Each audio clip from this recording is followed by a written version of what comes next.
प्रस्तावित रेल्वे ब्रिजच्या बांधकामानिमित्त आता हा जो आपला ब्रिज पाडण्यात येणार आहे, त्यानंतर जे डायव्हर्जन्स सोलापूरवासियांना घ्यायचे आहेत त्याबद्दल ऑलरेडी अधिसूचना जारी करण्यात आलेली आहे पोलीस आयुक्तालयाकडून.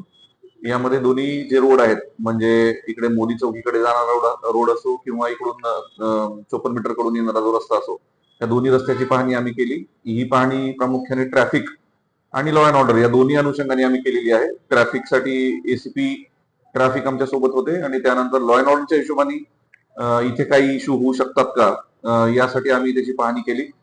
रात्रीच्या वेळी काही ठिकाणी पथदिवे नाहीयेत किंवा काही ठिकाणी सीसीटीव्हीची आवश्यकता वाटते, त्या संदर्भात किंवा काही ठिकाणी काही अतिक्रमण आहेत ती तात्काळ काढणं गरजेचं आहे. त्या संदर्भात आम्ही ऑलरेडी माननीय महापालिका आयुक्तांना पत्रव्यवहार केलेला आहे.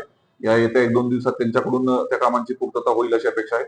आणि त्याचबरोबर या दोन्ही रस्त्यांची सवय लागेपर्यंत सोलापूरवासियांना थोडस त्रासाला सामोरं जावं लागणार आहे, थोड्याशा गैरसोयीला सामोरं जावं लागणार आहे.